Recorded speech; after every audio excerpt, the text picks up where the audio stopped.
Hello प्यारे साथियों, welcome to my channel history by S N Yadav. History by S N Yadav में आप सभी का बहुत बहुत स्वागत है। साथियों, आज के प्रैक्टिस सेट में हमने नागरिक शास्त्र विषय के UP TGT PGT LT GIC 2022 से संबंधित राज्य की परिभाषा और निर्माणक तत्व नामक टॉपिक से लगभग 50 प्रश्नों के क्रमवार श्रृंखला को लेकर आप सभी के समक्ष उपस्थित हो रहा हूं। तो साथियों, उम्मीद करता हूं कि यह जो प्रश्न है आपके परीक्षा के दृष्टिकोण से बेहद महत्वपूर्ण साबित होंगे। साथियों, अभी तक जिन्होंने हमारे चैनल को सब्सक्राइब नहीं किया है, कृपया करके सब्सक्राइब कर ले ताकि हमारे नए आने वाले वीडियो का नोटिफिकेशन आपको मिलता रहे। तो साथियों, इसी के साथ हम आज के पहले प्रश्न पर चलते हैं। आज का हमारा पहला प्रश्न है,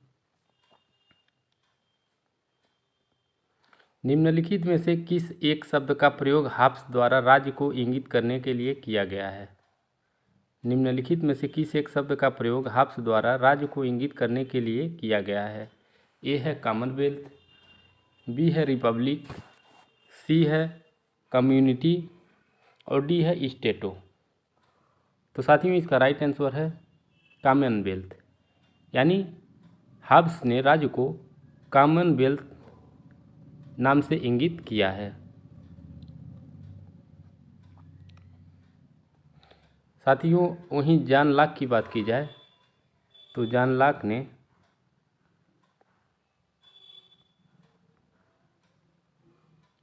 राज्य के लिए समुदाय शब्द का प्रयोग किया है।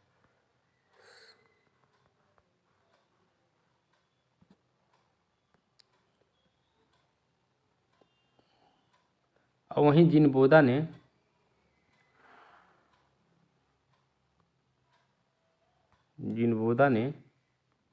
राज्य को द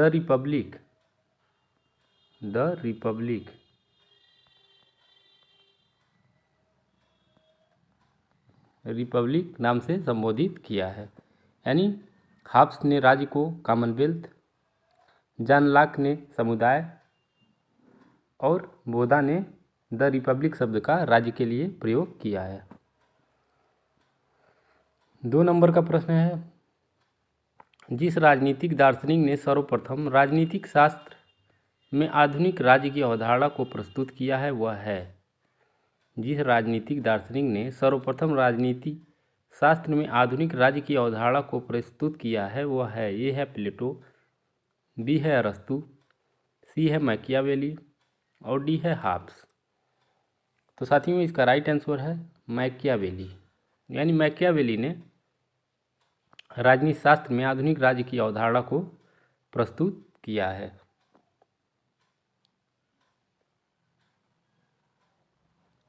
साथियों, मैकियावेली को ही आधुनिक राजनीति का जनक भी कहा जाता है। आधुनिक राजनीति का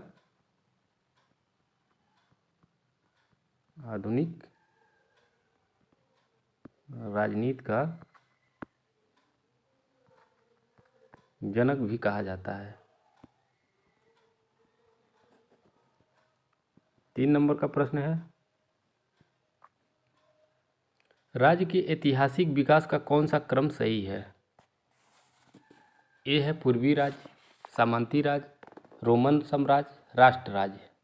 बी है सामंती राज्य, पूर्वी राज्य, रोमन साम्राज्य और राष्ट्र राज्य। सी है पूर्वी राज्य, रोमन साम्राज्य, सामंती राज्य, राष्ट्र राज्य। डी है रोमन साम्राज्य, पूर्वी राज्य, राष्ट्र राज्य और सामंती राज्य। तो साथियों, इसका राइट आंसर है पूर्वी राज्य, रोमन साम्राज्य, सामंती राज्य साम्राज्य और राष्ट्र राज्य।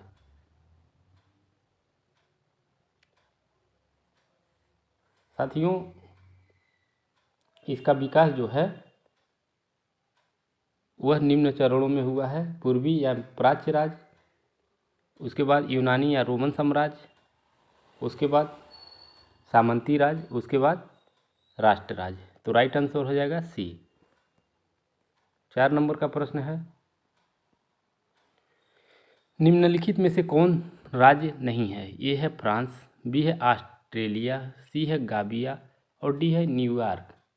तो साथियों, इसका राइट आंसर है न्यूयॉर्क, यानी साथियों, अगर राज्य के बारे में बात किया जाए तो राज्य के 4 आवश्यक तत्व होते हैं: जनसंख्या, भूभाग, सरकार और संप्रभुता।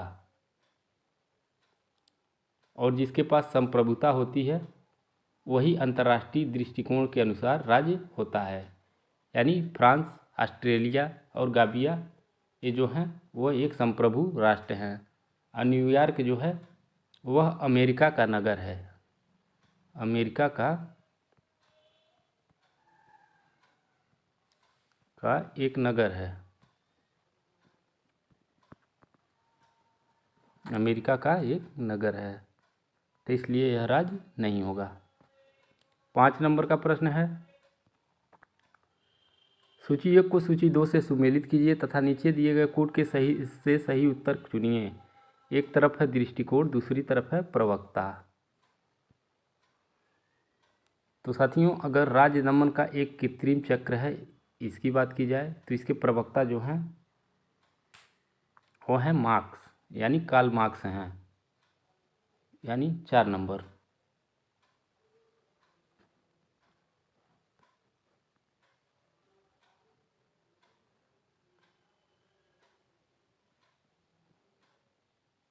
यानी 4 नंबर। राज्य एक जीवधारी है, इसके जो प्रवक्ता हैं वो हैं हर्बर्ट स्पेंसर, 1 नंबर। राज्य पूर्ण नैतिक विकास की आवश्यक परिस्थितियों का सृजन करता है, इसके प्रवक्ता टी.एच. ग्रीन हैं, यानी 2 नंबर। और राज्य एक आवश्यक बुराई है, यह जो है जे.एस. मिल का कथन था, यानी इसके प्रवक्ता जे.एस. मिल हैं, 3 नंबर। तो हमारा क्रम हो जाएगा 4 1 2 3, 4 1 2 3 के क्रम में हमारा बी ऑप्शन सही है। 6 नंबर का प्रश्न है, नीचे लिखे गए चिंतकों में से किन लोगों ने राज्य को शक्ति के रूप में परिभाषित किया है? 1 है मैकियावेली, 2 है ग्रीन, 3 है नीत्शे और 4 है कैटलिन। सही उत्तर निम्नांकित कोटों से चुनिए। तो साथियों, राज्य को शक्ति के रूप में परिभाषित करने वाले जो विचारक थे उनमें मैकियावेली थे, नीत्शे थे और कैटलिन थे। यानी 1 2 और 1 3 और 4, यानी राइट आंसर हो जाएगा डी। साथियों, मैकियावेली, नीत्शे और कैटलिन ने राज्य को शक्ति के रूप में परिभाषित किया है, जबकि टी.एच. ग्रीन जो हैं वह राज्य को अच्छाई मानते हैं, यानी ग्रीन जो हैं वह राज्य को अच्छाई मानते हैं। तो राइट आंसर हो जाएगा 1 3 4, यानी डी। 7 नंबर का प्रश्न है, राष्ट्र राष्ट्रीयता योगित राज्य है, यह किसने कहा? राष्ट्र राष्ट्रीयता योगित राज्य है, किसने कहा? ए है गार्नर, बी है गिलक्राइस्ट, सी है लास्की और डी है मैकाइबर।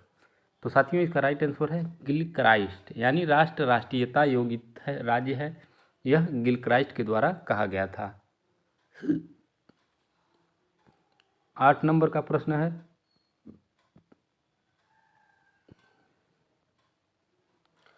राज्य व्यक्ति का विराट रूप है, यह किसने कहा? ए है सुकरात, बी है प्लेटो, सी है अरस्तु और डी है स्पेंसर। तो साथियों, इसका राइट आंसर है प्लेटो ने, यानी राज्य व्यक्ति का विराट रूप है, यह प्लेटो के द्वारा कहा गया था। यानी प्लेटो के अनुसार राज्य मानव मस्तिष्क का ही विराट रूप होता है। 9वां नंबर का प्रश्न है, नीचे 2 वक्तव्य दिए गए हैं, एक को कथन ए तथा दूसरे को आर कहा गया है। ए है टी.एच. ग्रीन के लिए राज्य का आधार इच्छा है न कि शक्ति। बी है कारण है ग्रीन सर्व सत्तावादी था। साथियों, अगर कथन की बात की जाए, टी.एच. ग्रीन ने के लिए राज्य का आधार इच्छा है न कि शक्ति, यह तो सही है। ग्रीन सर्वसत्ता सर्वसत्तावादी था। साथियों यह गलत है। साथियों ग्रीन जो है वह सर्वसत्तावादी नहीं था, यानी वे सर्वसत्तावाद का समर्थन नहीं करते हैं। तो राइट आंसर हो जाएगा ए सही है किंतु आर गलत है, यानी सी। 10 नंबर का प्रश्न है,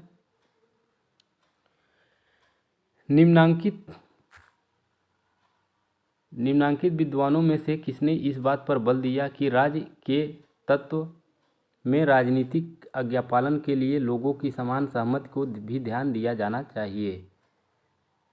निम्नांकित विद्वानों में से किसने इस बात पर बल दिया कि राज्य के तत्वों में राजनीतिक आज्ञापालन के लिए लोगों की सामान्य सहमति को भी ध्यान दिया जाना चाहिए? ए है डब्ल्यू बिलोवी, बी है आर्यन गिलक्राइस्ट, सी है स्टीफेन लीकॉक और डी है अर्नेस्ट बार्कर। तो साथियों इसका राइट आंसर है डब्ल्यू बिलोवी, यानी यह कथन जो है डब्ल्यू बिलोवी के द्वारा कहा गया था कि राजनीतिक आज्ञापालन के लिए लोगों की समान सहमति को भी ध्यान दिया जाना चाहिए।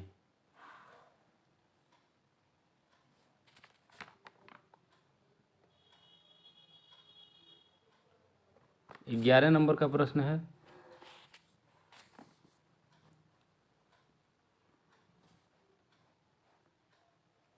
प्रत्येक राज्य को उसके द्वारा प्रदत्त अधिकारों से जाना जाता है। ए है ब्राइस, बी है बार्कर, सी है लास्की और डी है गार्नर। तो साथियों इसका राइट आंसर है लास्की, यानी प्रत्येक राज्य को उसके द्वारा प्रदत्त अधिकारों से जाना जाता है, यह जो है लास्की का कथन था।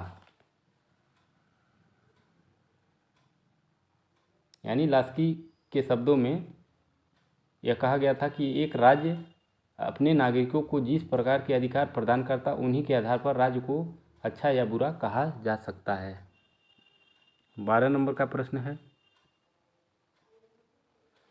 निम्नलिखित विद्वानों में से किसने इस बात पर बल दिया है कि राज्य के तत्वों में क्रियात्मक आज्ञापालन के लिए लोगों को समान सहमति को भी स्थान दिया जाना चाहिए? ए है डब्ल्यू बिलोवी, बी है आर्यन गिलक्राइस्ट, सी है स्टीफेन लीकॉक और डी है अर्नेस्ट बार्कर। तो साथियों इसका राइट आंसर है डब्ल्यू बिलोवी ने, यानी डब्ल्यू बिलोवी के अनुसार राज्य के तत्वों में क्रियात्मक आज्ञापालन के लिए लोगों को समान सहमति को भी स्थान दिया जाना चाहिए। 13 नंबर का प्रश्न है, किसने कहा कि राष्ट्र राष्ट्रीयता योगित राज्य है? ए है गार्नर, बी है गिलक्राइस्ट, सी है लास्की और डी है मैकाइवर। तो साथियों इसका राइट आंसर है गिलक्राइस्ट, यानी गिलक्राइस्ट ने कहा था कि राष्ट्र राष्ट्रीयता योगित राज्य है। 14 नंबर का प्रश्न है, किसने कहा कि सबसे निकृष्ट राज्य भी सबसे उत्कृष्ट अराजकता से अच्छा है? ए है हीगेल, बी है रूसो, सी है लॉक और डी है हॉब्स। तो साथियों इसका राइट आंसर है हॉब्स, यानी यह कथन जो है वो हॉब्स के द्वारा कहा गया था कि सबसे निकृष्ट राज्य भी सबसे उत्कृष्ट अराजकता से अच्छा है।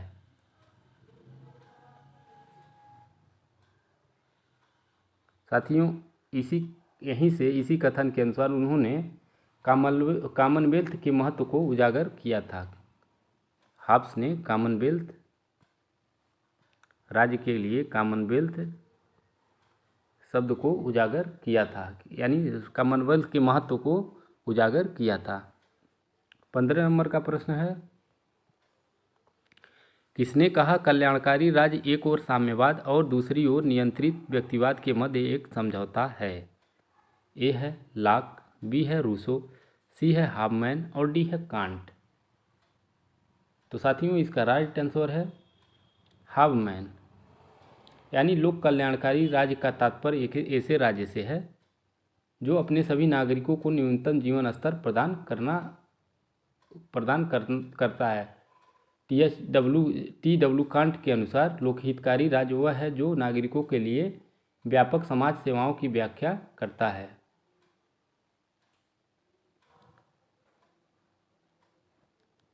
16 नंबर का प्रश्न है, राज्य रात्रि प्रहरी के समान कार्य करता है, जिसकी सेवाओं को आवश्यकता जब व्यवस्थित अस्तित्व खतरे में होता है तब पड़ती है। राज्य की भूमिका संबंधी यह धारणा परिपुष्ट करती है। यानी प्रश्न है, राज्य रात्रि प्रहरी के समान कार्य करता है, जिसकी सेवाओं को आवश्यकता जब व्यवस्थित अस्तित्व खतरे में होता है तब पड़ती है। राज्य की भूमिका के संबंधी यह धारणा परिपुष्ट करती है। ए है अराजकतावाद को, बी है व्यक्तिवाद को, सी है आदर्शवाद को और डी है बहुलवाद को। तो साथियों इसका राइट आंसर है व्यक्तिवाद को।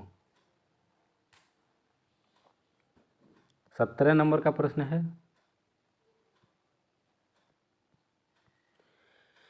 निम्नलिखित परिच्छेदों पर विचार कीजिए। मात्र वे कार्य जिन्हें इसे राज्य को करना चाहिए अथवा करने से मना करना चाहिए वे हैं जिन्हें किया जाए अथवा न किया जाए तो किसी भी उद्देश्य से समाज के नैतिक साध्य हेतु आवश्यक है। राजनैतिक दायित्व के सिद्धांत पर टी.एच. ग्रीन के व्याख्यान।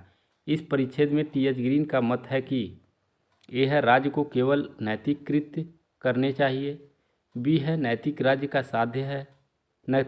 का साध्य है, सी है राज्य को मात्र वे कार्य करना चाहिए जो समाज के अच्छे जीवन के लिए अपरिहार्य हैं और डी है राज्य को नैतिक कृत्य नहीं करने चाहिए। तो साथियों इसका राइट आंसर है राज्य को मात्र वे कार्य करना चाहिए जो समाज के अच्छे जीवन के लिए अपरिहार्य है। 18 नंबर का प्रश्न है, प्रत्येक राज्य में एक इच्छा होती है जो विधिक रूप से अन्य सभी इच्छाओं पर प्रबल होती है। यह दृष्टिकोण व्यक्त किया गया है। ए है रूसो द्वारा, बी है मैकियावेली द्वारा, सी है मार्सेलियो ऑफ पेडुआ द्वारा और डी है एच.जे. लास्की द्वारा। तो साथियों इसका राइट आंसर है रूसो द्वारा। यानी रूसो के अनुसार प्रत्येक राज्य में एक इच्छा होती है जो कि विधिक रूप से अन्य सभी इच्छाओं पर प्रबल होती है। 19 नंबर का प्रश्न है, निम्नलिखित में से कौन कल्याणकारी राज्य का समर्थक था? ए है लेनिन, बी है बेंथम, सी है जवाहरलाल नेहरू और डी है एच.जे.एस. मिल। तो साथियों इसका राइट आंसर है जवाहरलाल नेहरू। यानी कल्याणकारी राज्य वेलफेयर स्टेट के समर्थक जो है वह जवाहरलाल नेहरू थे। 20 नंबर का प्रश्न है, कल्याणकारी राज्य का उद्देश्य है आर्थिक सुरक्षा की व्यवस्था, सामाजिक सुरक्षा, राजनीतिक सुरक्षा, इनमें से सभी। तो साथियों इसका राइट आंसर है इनमें से सभी। यानी कल्याणकारी राज्य वेलफेयर स्टेट का जो उद्देश्य होता है वह होता है आर्थिक सुरक्षा की व्यवस्था करना, सामाजिक सुरक्षा, राजनीतिक सुरक्षा, यानी सभी ये सभी सुरक्षा करना वेलफेयर स्टेट का उद्देश्य होता है। 21 नंबर का प्रश्न है, कल्याणकारी राज्य की आधुनिक अवधारणा का अग्रदूत कौन है? ए है ग्रीन, बी है बेंथम, सी है लास्की और डी है गार्नर। तो साथियों इसका राइट आंसर है टी.एच. ग्रीन। यानी कल्याणकारी राज्य का वेलफेयर स्टेट की आधुनिक अवधारणा का अग्रदूत जो है वह टी.एच. ग्रीन हैं।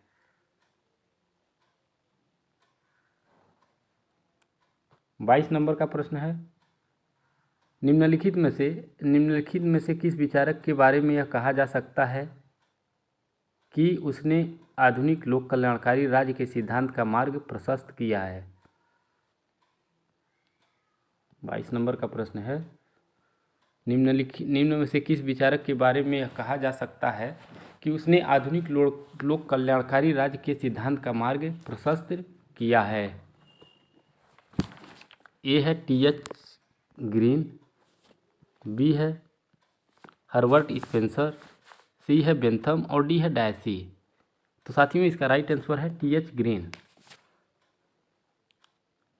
यानी आधुनिक कल्याणकारी राज्य वेलफेयर स्टेट के सिद्धांत का मार्ग प्रशस्त करने वाले विचारक जो थे वह टी.एच. ग्रीन थे। 23 नंबर का प्रश्न है,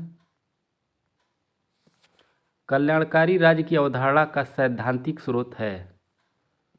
ए है मार्क्सोत्तर संशोधनवादी, बी है मिल, ग्रीन व लास्की, सी है ब्रिटिश समाजवादी विचारक और डी है उपरोक्त सभी। तो साथियों इसका राइट आंसर है उपरोक्त सभी। यानी कल्याणकारी राज्य की अवधारणा का सैद्धांतिक स्रोत जो है वह मार्क्सवादी संशोधनवादियों के द्वारा, मिल, ग्रीन, वोलास्की के द्वारा और ब्रिटिश समाजवादी विचारक के द्वारा भी किया गया था। यानी इसके स्रोत तीनों हैं। 24 नंबर का प्रश्न है,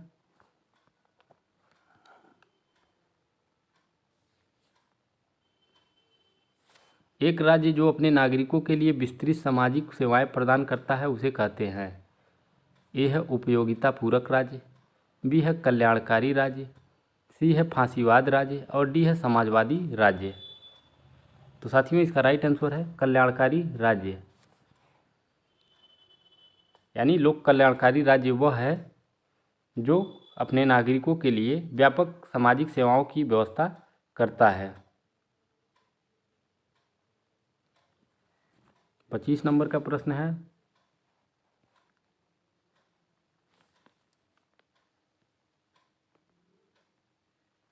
नीचे अरस्तु के दो वक्तव्य दिए गए हैं। एक को कथन और ए और दूसरे को कारण आर कहा गया है। ए है राज्य व्यक्ति का पुरोगामी है, ये तो सही है। यानी अरस्तु के अनुसार राज्य व्यक्ति का पुरोगामी है, यानी राज्य व्यक्ति के पहले का है। राज्य के बाहर रहने वाला मनुष्य पशु है या देवता है, ये भी सही है। यानी दोनों सही हैं, लेकिन व्याख्या की बात की जाए तो साथियों व्याख्या ये दोनों नहीं करता, क्योंकि एक में इन्होंने राज्य को व्यक्ति का पूर्वगामी कहा है और दूसरे में राज्य के बाहर रहने वाले मनुष्य पशु यानी राज्य के बाहर की बात करते हैं। तो ये यार दोनों सही है और एक ही सही व्याख्या आर नहीं है। 26 नंबर का प्रश्न है, निम्न में से कौन सा कथन मार्क्स के राज्य की अवधारणा के अनुरूप नहीं है। निम्न में से कौन सा कथन मार्क्स के राज्य की अवधारणा के अनुरूप नहीं है। ये है मजदूरों का कोई देश नहीं होता, बी है राज्य पृथ्वी पर ईश्वर का अवतरण है, सी राज्य का लोप हो जाएगा और डी राज्य शोषण का एक यंत्र है। तो साथियों इसका राइट आंसर है राज्य पृथ्वी पर ईश्वर का अवतरण है। यानी मार्क्स के राज्य की अवधारणा के अनुरूप यह कथन नहीं है, राज्य पृथ्वी पर ईश्वर का अवतरण है। साथियों यह कथन जो है वह हीगल के द्वारा कहा गया था। इसके अलावा मजदूरों का कोई देश नहीं होता, राज्य का लोप हो जाएगा, राज्य शोषण का एक यंत्र है, यह मार्क्स के द्वारा कहा गया था। 27 नंबर का प्रश्न है, समाजवादी राज्य बल देता है राजनीतिक स्वतंत्रता पर, आर्थिक सुरक्षा पर, व्यक्तिगत संपत्ति के अधिकार पर, न्यायपालिका की स्वतंत्रता पर। तो साथियों इसका राइट आंसर है आर्थिक सुधार पर। यानी समाजवादी राज्य जो है वह आर्थिक सुधार पर बल देता है। 28 नंबर का प्रश्न है, निम्नलिखित में से कौन सा एक कल्याणकारी राज्य की प्राप्ति में बाधक होता है। ए है आर्थिक समृद्धि, बी है जनसंख्या आधिक्य, सी है समाज सेवा अधिनियम और डी है धन का समान वितरण। तो साथियों इसका राइट आंसर है जनसंख्या अधिक। यानी लोक कल्याणकारी राज्य या वेलफेयर स्टेट में जो बाधक होता है वह जनसंख्या अधिक होता है। यानी जनसंख्या अधिक जो है राज्य की एक कल्याणकारी राज्य की प्राप्ति में बाधक होता है। यानी साथियों क्योंकि कल्याणकारी राज्य का जो उद्देश्य होता है या तात्पर्य होता है वो लोगों को न्यूनतम आवश्यकताओं को पूरा करना होता है, इसलिए इसमें जनसंख्या अधिक बाधक माना जाता है। 29 नंबर का प्रश्न है, किसने कहा कि राज्य का स्वरूप मूलतः एक निगम है। ए है मार्क्स, बी है लास्की, सी है मैकाइबर और डी है डुगबी। तो साथियों इसका राइट आंसर है मैकाइबर। यानी मैकाइबर ने कहा था कि राज्य का स्वरूप मूलतः एक निगम के समान है। राज्य का स्वरूप जो है वह एक निगम के समान है। 30 नंबर का प्रश्न है, यह किसका कथन है? जब राज्य होगा तो स्वतंत्रता नहीं हो सकती, जब स्वतंत्रता होगी तो राज्य अस्तित्व में नहीं रहेगा। ए है बेंथम, बी है मिल, सी है मार्क्स और डी है लेनिन। तो साथियों इसका राइट आंसर है लेनिन। यानी लेनिन ने कहा कि संक्रमण काल में राज्य बना रहेगा, परंतु वास्तव में जब सर्वहारा के अधिनायकवाद को एक प्रकार का राज्य होने की मान्यता मिल जाएगी तब स्वतंत्रता नहीं होगी। यदि स्वतंत्रता का अस्तित्व होगा तब कोई राज्य नहीं होगा। 31 नंबर का प्रश्न है, किसने इस बात पर बल दिया कि राज्य सर्वोच्च नैतिकता का प्रतिनिधित्व करता है? ए है बोधा, बी है कांट, सी है हाब्स और डी है बर्ग। तो साथियों इसका राइट आंसर है कांट ने। यानी जर्मनी के कांट को आधुनिक आदर्शवाद का पिता कहा जाता है और उनकी मान्यता थी कि राज्य सर्वशक्तिमान, त्रुटिहीन तथा साररूप में ईश्वरीय संघ है। राज्य सर्वशक्तिमान, त्रुटिहीन तथा साररूप में ईश्वरीय संघ है। सारी सत्ता ईश्वर की होती है, उसकी सत्ता का आज्ञापालन करना पवित्र कर्तव्य होना चाहिए, चाहे उसकी सत्ता अवैध हो या किसी अपहर्ता के पास हो। यानी उसने राज्य की सर्वोच्च नैतिकता का प्रतिनिधित्व किया है। ये कहाँ के थे? जर्मन के। कांट जो है जर्मन के थे, जर्मन दार्शनिक थे। 32 नंबर का प्रश्न है, मानव समाज राज्य के माध्यम से संबंधित व्यक्तियों का बालू का ढेर नहीं बल्कि समूहों का ऊर्ध्वगामी पद सोपान है, यह किसने कहा? ए है फिगिस, बी है मिटलैंड, सी है गियर्क और डी है बार्कर। तो साथियों इसका राइट आंसर है फिगिस। यानी मानव समाज राज्य के माध्यम से संबंधित व्यक्तियों का बालू का ढेर नहीं है बल्कि समूहों का ऊर्ध्वगामी पद सोपान है, यह फिगिस के द्वारा कहा गया था। 33 नंबर का प्रश्न है, सूची 1 को सूची 2 के साथ सुमेलित कीजिए तथा सूचियों के नीचे दिए गए कूट का प्रयोग करते हुए सही उत्तर का चयन कीजिए। एक तरफ है सूची 1 और दूसरी तरफ है सूची 2।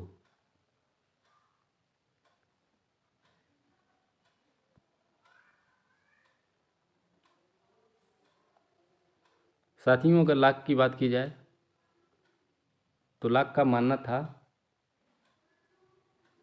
कि राज्य लोगों की इच्छा पर आधारित होता है, यानी 2 नंबर। प्लेटो की बात की जाए तो प्लेटो का विचार था कि राज्य मानव विवेक का साकार रूप है, यानी 4 नंबर। अरस्तु की बात की जाए तो अरस्तु का कथन था कि राजनैतिकरण की एक इकाई है, यानी 1 नंबर। दुग्वी की बात की जाए तो दुग्वी के द्वारा कहा गया था कि राज्य विधि के सृजन हेतु एक इकाई है। तो हमारा क्रम हो जाएगा 2 4 1 3। 2 4 1 3 के क्रम में हमारा सी ऑप्शन सही है। 34 नंबर का प्रश्न है, सेवाइन के अनुसार वह दार्शनिक कौन है जिसने सर्वप्रथम राज्य को वह अर्थ प्रदान किया जो आधुनिक राजनीतिक व्यवहार में उसके साथ जुड़ गया है? सेवाइन के अनुसार वह दार्शनिक कौन है जिसने सर्वप्रथम राज्य को वह अर्थ प्रदान किया जो आधुनिक राजनीतिक व्यवहार में उसके साथ जुड़ गया है? ये है प्लेटो, बी है अरस्तु, सी है रोमन न्यायविद और डी है मैकियावेली। तो साथियों इसका राइट आंसर है मैकियावेली। यानी मैकियावेली वह दार्शनिक था जिसने सर्वप्रथम राज्य को वह अर्थ प्रदान किया जो आधुनिक राजनीतिक व्यवहार में उसके साथ जुड़ गया।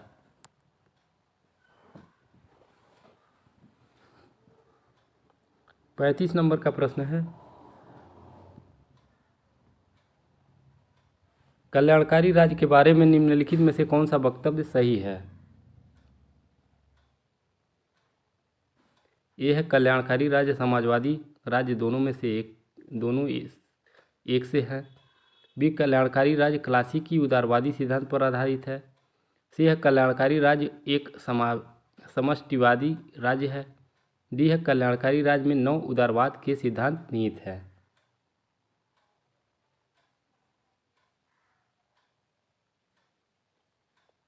तो साथियों इसका राइट आंसर हो जाएगा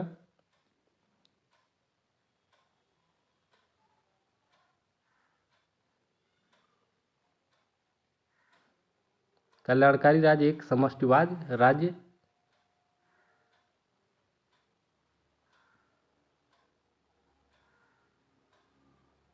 कल्याणकारी राज्य क्लासिकी उदारवादी सिद्धांत पर आधारित है। साथियों कल्याणकारी राज्य और समाजवादी राज्य एक दूसरे से भिन्न है, तो गलत हो जाएगा। कल्याणकारी राज्य एक समष्टिवादी राज्य है, ये भी गलत हो जाएगा। कल्याणकारी राज्य में 9 उदारवाद के सिद्धांत निहित है, ये भी गलत हो जाएगा। तो राइट आंसर हो जाएगा बी, यानी कल्याणकारी राज्य क्लासिकी उदारवाद सिद्धांत पर आधारित है।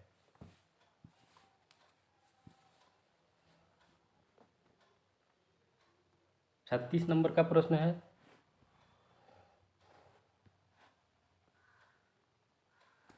कल्याणकारी राज्य लैंगिक दृष्टि से विभाजनकारी पुरुष सत्तात्मक प्रकृति का है, निम्नलिखित में से किसने कहा? कल्याणकारी राज्य लैंगिक दृष्टि से विभाजनकारी तथा पुरुष सत्तात्मक प्रकृति का है, निम्नलिखित में से किसने कहा? ए है पेटमैन, बी है हायक, सी है हाबहाउस और डी है हैरिंगटन।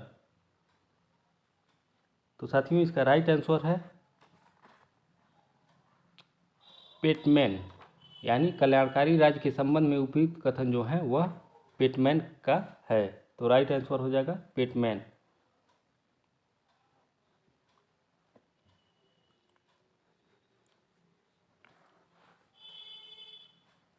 सैंतीस नंबर का प्रश्न है,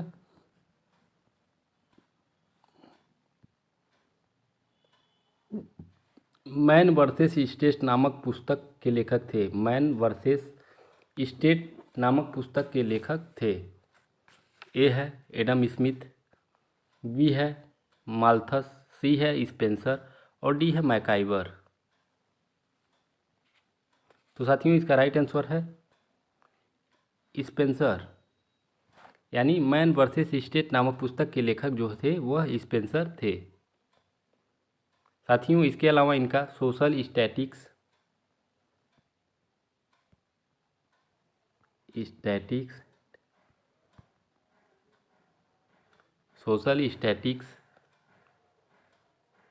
first principle the study of sociology, the proper government,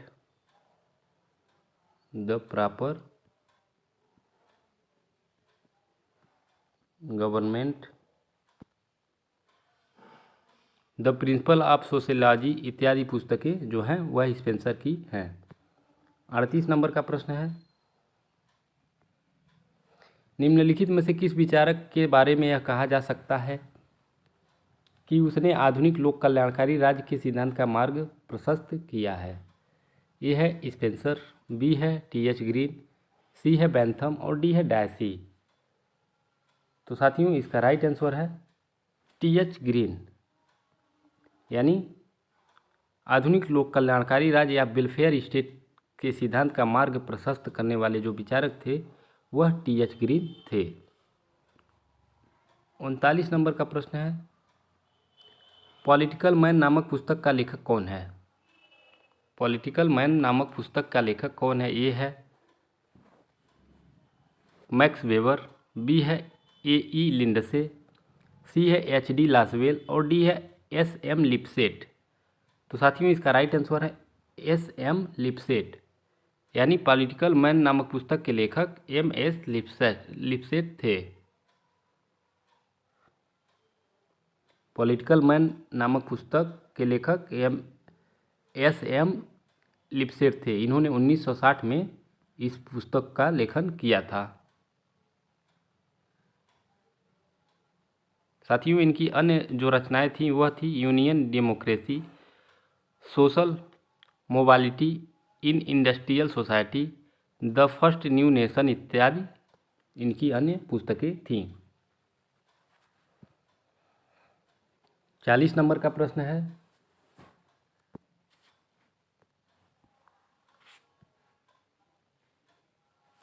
किस प्रथम आधुनिक राजनीतिक विचारक ने विश्व का ध्यान पुलिस राज धारणा से कल्याणकारी राज्य की विचारधारा की ओर आकर्षित किया? ए है मार्क्स, बी है बेंथम, सी है मिल और डी है लास्की। तो साथियों इसका राइट आंसर है लास्की ने, यानी लास्की ने पुलिस राज धारणा से कल्याणकारी राज्य की विचारधारा की ओर आकर्षित किया था। 41 नंबर का प्रश्न है,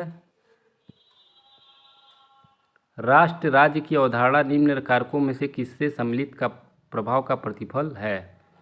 राष्ट्र राज्य की अवधारणा निम्न कारकों में से किसके सम्मिलित प्रभाव का प्रतिफल है?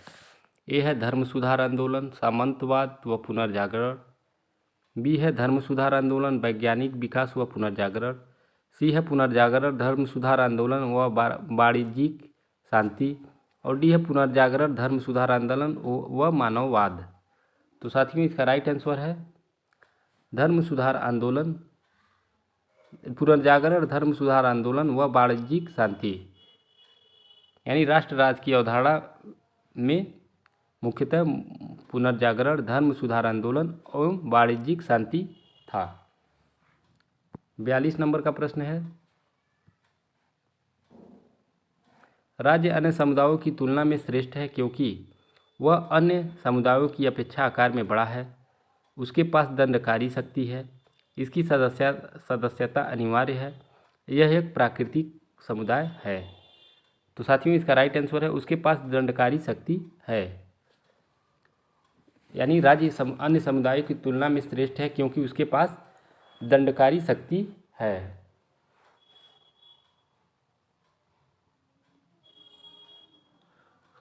43 नंबर का प्रश्न है, यह सत्य है कि जहाँ दमनकारी शक्ति नहीं होती वहाँ राज्य नहीं होता, परंतु शक्ति के प्रयोग से ही राज्य का निर्माण नहीं होता, अन्यथा दस्युपोत अथवा विद्रोहकारी सेना भी एक राज्य कही जा सकती। यह किसका कथन है? ए है फ्रेडरिक एंजल, बी है रॉबर्ट मैकाइबर, सी है एच.जे. लास्की और डी है मैक्स वेबर। तो साथियों इसका राइट आंसर है रॉबर्ट मैकाइबर, यानी मैकाइबर का यह कथन है कि जहाँ दमनकारी शक्ति नहीं होती वहाँ राज्य नहीं होता, परंतु शक्ति के प्रयोग से ही राज्य का निर्माण नहीं होता, अन्यथा दस्युपोत अथवा विद्रोहकारी सेना भी एक राज्य कही जा सकती थी। 44 नंबर का प्रश्न है,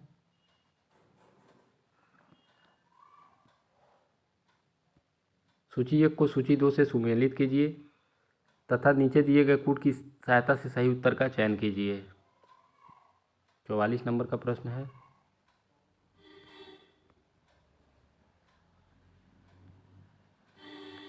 राज्य एक पूर्ण समुदाय है।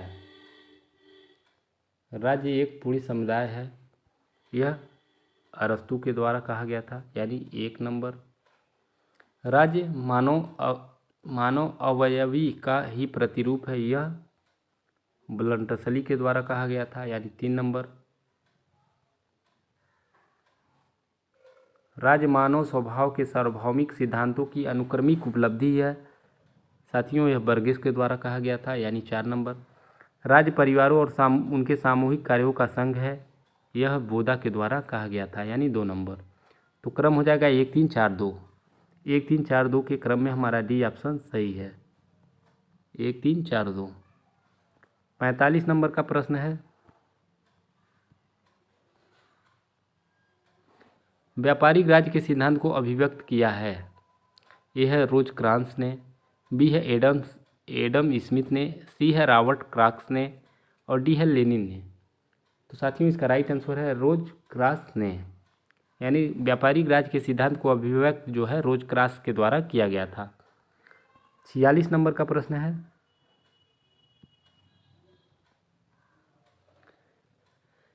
एक तरफ है कथनार और दूसरी तरफ है कारण, कथन और कारण वाला है। वैश्विक ने राष्ट्र राज्य की प्रासंगिकता को दुर्बल कर दिया है। वैश्वीकरण ने राष्ट्र राज्य की प्रासंगिकता को दुर्बल कर दिया है। साथियों, ये तो सही है। कोई राष्ट्र राज्य अब प्रासंगिक नहीं है क्योंकि राष्ट्रवाद अब भी मूल शक्ति के रूप में चल रही है। ये भी सही है, यानी ये यार दोनों सही हैं, परंतु आर एक ही सही व्याख्या नहीं है। 47 नंबर का प्रश्न है,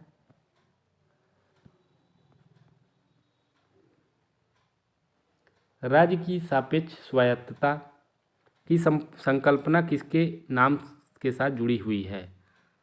ए है लेनिन, बी है स्टालिन, सी है ग्रामसी और डी है माओ। तो साथियों, इसका राइट आंसर है ग्रामसी, यानी राज्य की सापेक्ष स्वायत्तता की संकल्पना ग्रामसी के साथ जुड़ी हुई है।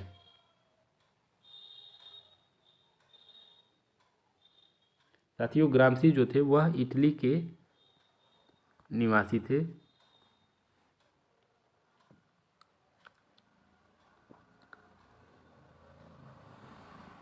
सैंतालीस नंबर का प्रश्न है, 48 नंबर। जो राज्य पड़ोसी राज्यों को बिना अपने में मिलाए उन्हें अपने अधिकार में और बस में रखते हुए हैं। जो राज्य पड़ोसी राज्यों को बिना अपने में मिलाए उन्हें अपने अधिकार में और बस में रखते हैं वे हैं औपनिवेशिक सत्ता, गैरिसन राज्य, डोमिनियन राज्य, अधिकार राज्य। तो साथियों, इसका राइट आंसर है अधिकार राज्य, यानी जो राज्य पड़ोसी राज्यों को बिना अपने में मिलाए उन्हें अपने अधिकार में और बस में रखते हैं वे हैं अधिकार राज्य। 49 नंबर का प्रश्न है, कथन और कारण वाला। कथन है, राज्य न तो प्रभु के हाथ का कार्य है, न ही सर्वोच्च भौतिक शक्तियों का परिणाम है, न ही संकल्प या रूढ़ की उत्पत्ति है, न ही परिवार का मात्र विस्तार है। साथियों, ये तो सही है।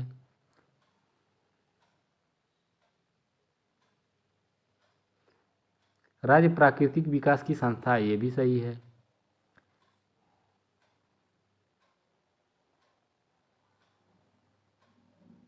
यानी राज्य जो है प्राकृतिक विकास का संस्था है। राज्य के प्राकृतिक विकास से आशय अगर लिया जाए तो वह एक स्वाभाविक विकास की प्रक्रिया के परिणाम स्वरूप अस्तित्व में आया है। तो ए आर दोनों सही है और इस आर ए की सही व्याख्या करता है, तो राइट आंसर हो जाएगा ए। 50 नंबर का प्रश्न है और आज का अंतिम प्रश्न है,